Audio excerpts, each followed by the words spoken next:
Hey guys, today I'd like to discuss a topic that has been taken to me numerous times a week, every week, um, and that is how to pick the right cue for you. Now, what I mean by that is, yeah, you can go out and this is the main difference between production cues versus custom cues. You can go out on the production side of things and you can try to pick and choose things that are pre-developed, standard weights, standard lengths, uh, different tip options, and that kind of thing. But you need to figure out what you need in a cue.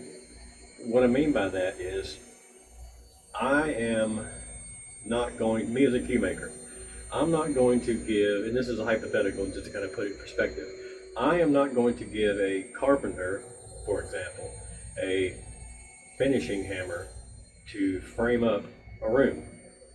I'm going to give him a framing hammer. So what I've done, and the same thing applies, and this is my opinion and it's my outlook on how I do things in the cue world. I'm not going to give that carpenter a finishing hammer to frame up a room. I'm going to give him a framing hammer to frame up a room. And basically what that means is the right tool to do the job. I'm not going to change the way that carpenter swings his hammer. I'm going to change the hammer he's swinging.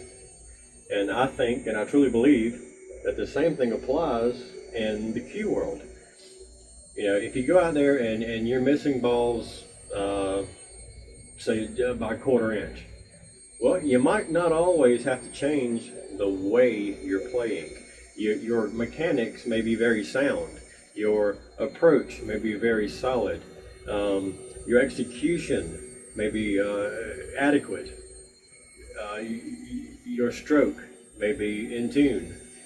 And the problem could very well be what you're using. And if that is the problem, then you find yourself in a position to where you are trying to adapt to what you're using. And I don't agree with that. I think that a player that has been playing for any length of time, you're going to develop bad habits, you know, and those are the hardest things to get rid of.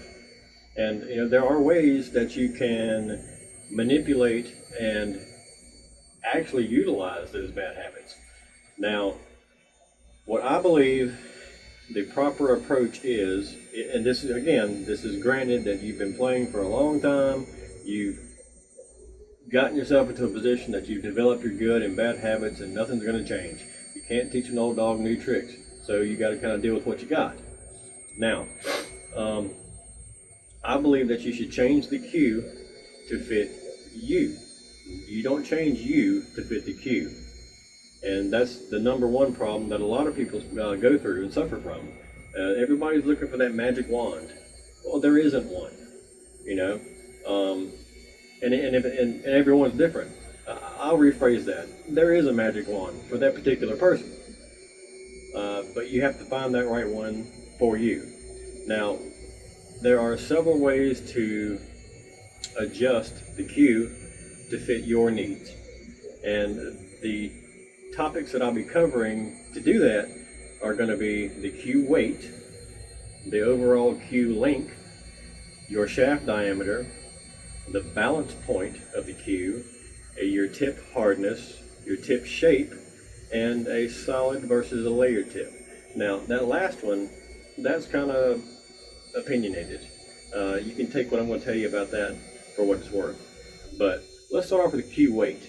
When I'm on the phone with a customer and we're building a custom cue, well, I spend about 2 hours plus on the phone with that individual, and I have a series of questions that I like to put them through. Now, they may not always be able to have the answer because they're not standing in front of a pool table, but I have them kind of go off of their best guess based off of their past.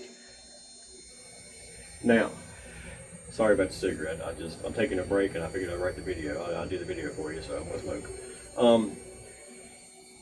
One of the questions that I ask them, and this pertains to cue weight and how to find the correct weight for you. So, with cue weight, the question that I ask, and this pertains to lagging, if you lag 10 times, what what is going to happen more often than not? Are you going to come back to the rail but not quite touch it? Are you going to come back to the rail and bounce off? Or are you going to come back to the rail and land on it perfectly? Again, out of 10 times, which one happens more often? Now, this question helps me and can help you determine what weight you need in a cue. All right, say that you are using a 19-ounce cue. Okay, that's our baseline. You're using a 19-ounce cue, and of course everybody's going to be different. And you lag. You do it 10 times, and you realize, hey, I'm not quite coming back to the rail. I'm always coming up short, so I'm having to hit the ball harder to make it go farther. Well, that's a no-no. You don't want to have to alter your stroke, or how hard you hit a ball, or what your mind is telling your body to do. Okay? So to take care of that, what you need to do is have a little bit heavier cue. A more weight in your cue, and I don't mean much. I mean a quarter ounce, an eighth of an ounce, sometimes a half ounce, depending on how far off you are. But in most cases, about a quarter ounce. If you find yourself coming up short on your lags, add about a quarter ounce to your cue. Don't change anything else that you've done. Simply add a quarter ounce to your cue. What that's going to do is it's going to make the cue ball go farther with more power, but with less effort.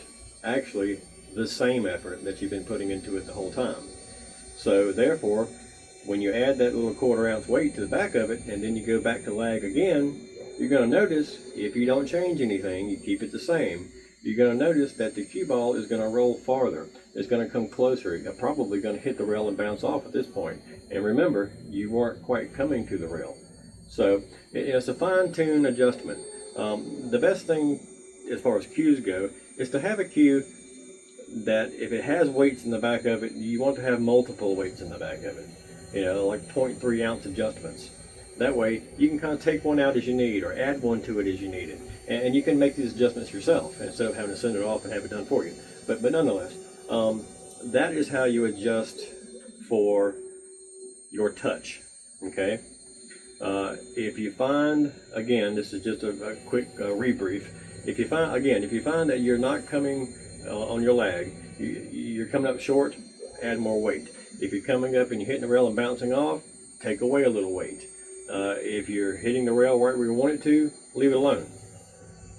Now, I use that example because that applies and will apply to everything that you do on the table. Because odds are, and your lag will tell you a lot, odds are if you're coming up short on your lag, you're also coming up short on your positional play. And you're also coming up short on how far you intend the ball to roll if you're using top English. And you're also coming up short if you're using bottom English, how far you think the ball is going to draw back. So the trick is finding the right cue with the right weight that matches your thought process, what you feel on the inside. Okay? It's not very hard to accomplish. It just takes a little testing. Now, ideally, you will find the right adjustment to get your shape, to get your weight in the proper position that it needs to be in to accommodate what you're lacking or what you're overdoing. So again, if you're coming up short, add more weight. If you're coming up if you're coming up heavy, take away a little weight. Now, the next thing is your cue length. That is a major, major point. Your cue length plays a big part in your stroking accuracy, your ball positioning, everything actually, because if you are a very tall person, like me, I'm 6'1". Say you're 6'1", 6'4", and you're using a 58-inch cue, a standard length cue. Well, one of two things are happening.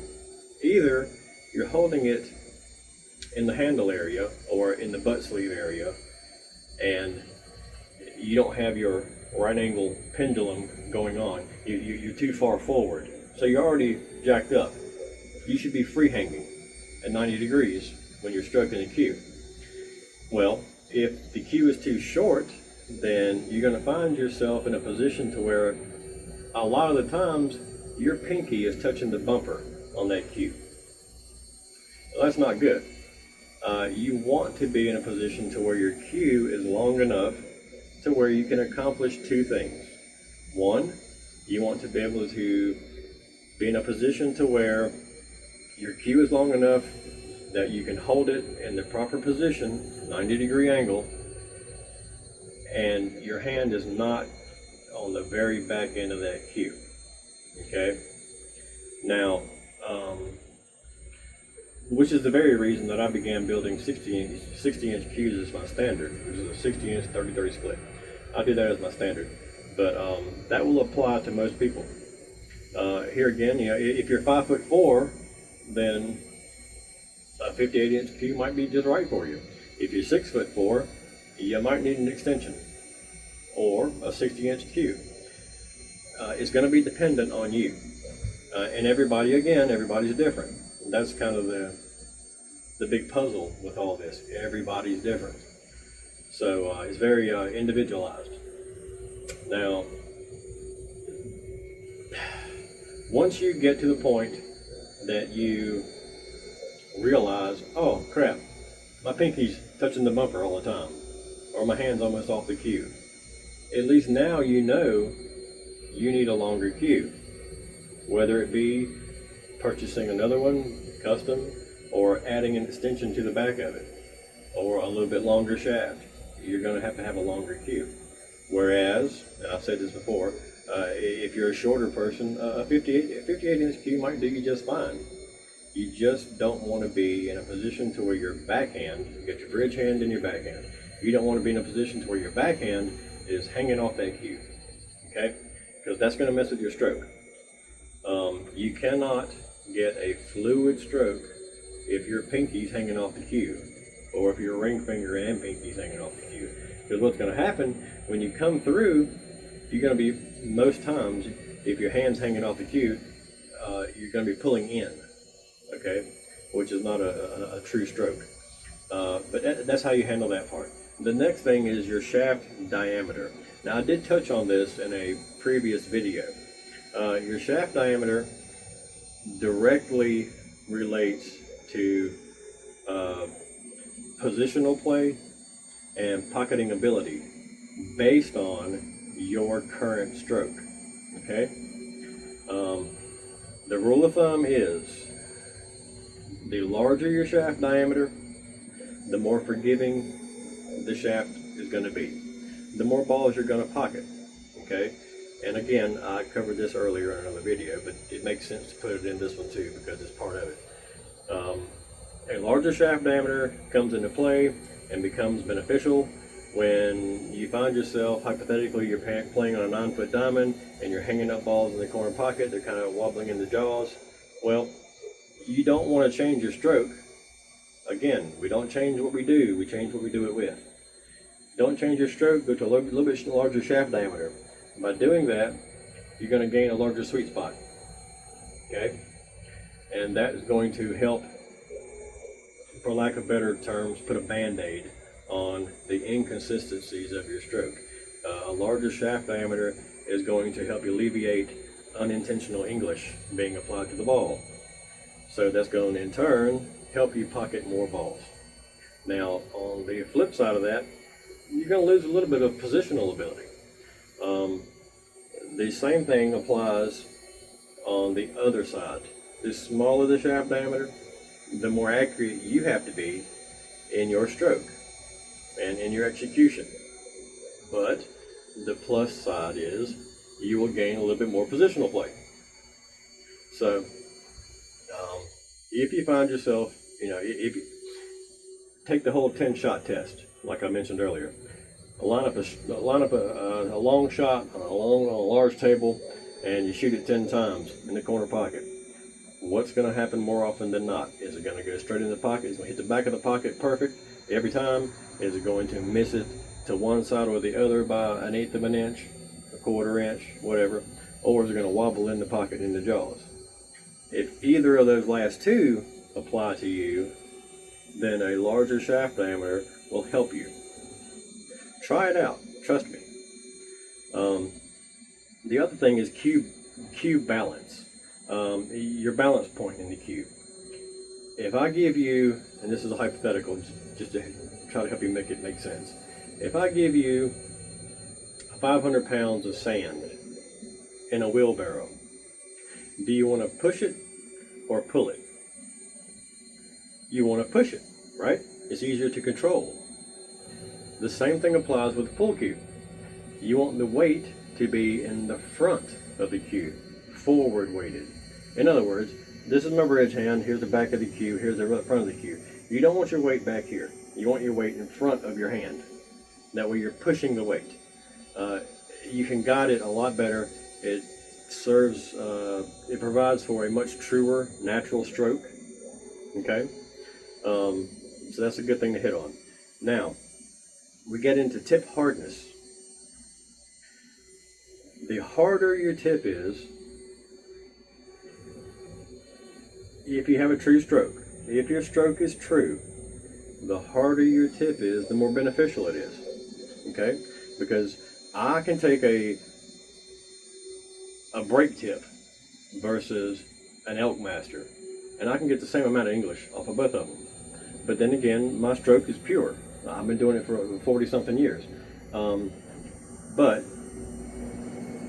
this also plays a part in your current position as a player. You have to be real with yourself. You know, you have to understand where you are and what you're doing wrong. And making these adjustments that I'm talking about can help you now. A year from now, you might want to revisit these things and make further adjustments, because the longer you play, the better and more accurate you're going to become. So the things that you did previously aren't relevant anymore, and you have to change it again. And eventually, you'll get to a point that, okay, this cue is perfect for me, and nothing needs to be changed. But until then, remember that a harder tip is going to be better for you, because when you make impact on the cue ball with a hard tip, that cue ball will leave the surface of that tip faster, therefore giving it more power after your stroke. And now we're talking milliseconds here. A super soft tip is going to stay on the cue ball a little bit longer, and it's going to give you a little bit less power, but it's going to be a little more forgiving as well. You're not going to miscue as much. Okay, a hard tip, you're very apt to miscue if your stroke is off. A soft tip, not so much. It's more forgiving. With that being said, how does it affect positional play? Well, the truth is, this may be a surprise, it doesn't. If you have a true stroke, it does not matter what the hardness of your tip is.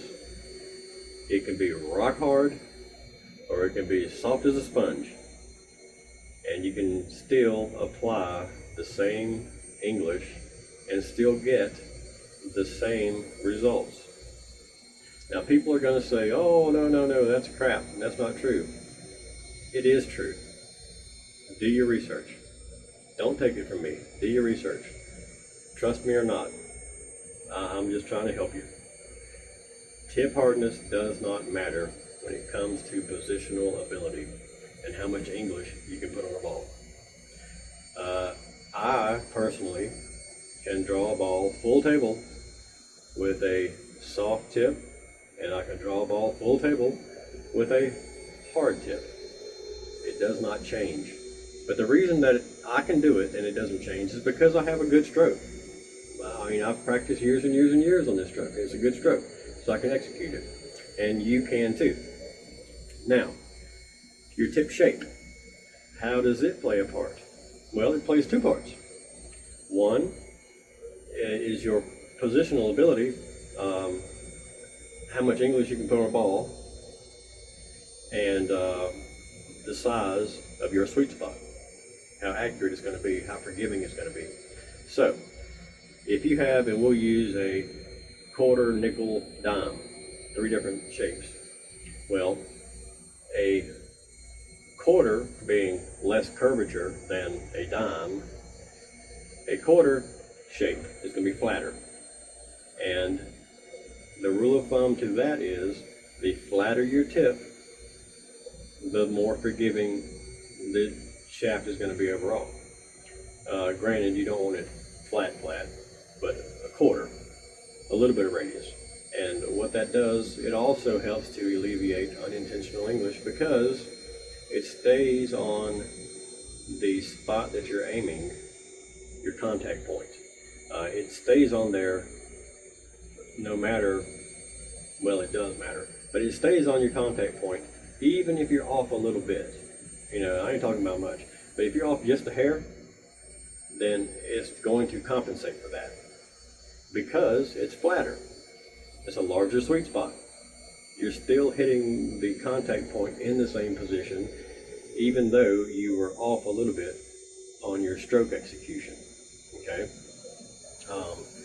A dime radius. Let's go to the other extreme. A dime radius.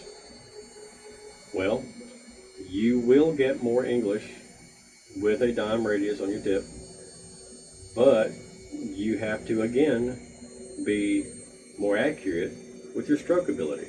Okay? You have to know good and well that you are hitting it in the spot that you think you are hitting it at. And that's a lot easier said than done. Take a cue ball. There's no such thing as hitting the ball in the middle. We don't do that. You have to pick a side, either left or right. You will not be hitting the ball in the middle. And you will not, and that applies to up and down as well, and left and right. You are always, and you have to find this out for yourself, you are always going to be hitting the ball high or low, left or right. It doesn't matter who you are. It's just how it is. So you have to figure out which one you're doing and then try to compensate for it, which is why we call pick a side. Okay, but I can get into that later on if you want me to. That's a whole nother video altogether. The last thing on tips is a solid tip versus a layered tip. I've had plenty of people recently on our channel asking me about this. Well, what I don't like about layered tips, I mean, it's pretty simple and short. What I don't like about layered tips, and again, this is not factual, but it does make sense. And I have had it happen to me in tournament play. With a layered tip, pretend you got your radius cut on there, say it's a quarter radius. Well, turn it this way, where you're looking at head on. It looks like a target, right? Right. Well, each ring in that target that you're looking at on the front of that tip is a glue line from where the tip was put together. And again, this is layered tips. Well, it stands to reason that if by chance you are unfortunate enough to hit that cue ball and contact that glue line exactly in the right spot, that you can miscue, you can cause the cue ball to be pushed to the side or squirt. You know, a lot of things can happen there because the adhesive is harder than the leather. The adhesive isn't going to compress, the leather is. So that's why, me personally, I do not use layered tips, and I have had that happen before. I do believe wholeheartedly that those layers of glue that you see after you cut your tip to shape, again, it looks like a target. I do 100% believe that if you hit that in the wrong spot, with the cue ball, with the cue stick and the cue ball contact, and it hits that glue line, that it is going to shift off, it's going to slide, it's going to miscue, it's going to squirt, it's going to cause you problems. That's one of the things that you don't have to deal with a solid tip. Now, with that being said, the solid tip takes away that possibility, but it presents a new one. You're going to have one, you're going to have more maintenance on the tip. Two, you have more compression on the tip, more mushrooming effect, depending on the density of the solid tip. I like a solid tip. Honestly, I think the best tip on the market, believe it or not, I like triangle, if you get a good one. But there are things that you can do to the sidewall of a solid tip to help limit how much maintenance you have to do to it. You can put a thin layer of CA glue on the sidewall, and that makes the sidewall harder while not affecting the front of the tip. And that's going to prevent it from mushrooming as fast, and it'll be a little less maintenance on you. Now, I like a solid tip. And again, when it comes to tips and everything I've told you about tips, while yes, a lot of it is factual, a lot of it is theoretical. But I mention it because it has happened to me, and I have experienced it, along with people that I know. Otherwise, I wouldn't bring it up. Now, that's about all I'm going to cover with this video. Again, I didn't have much time.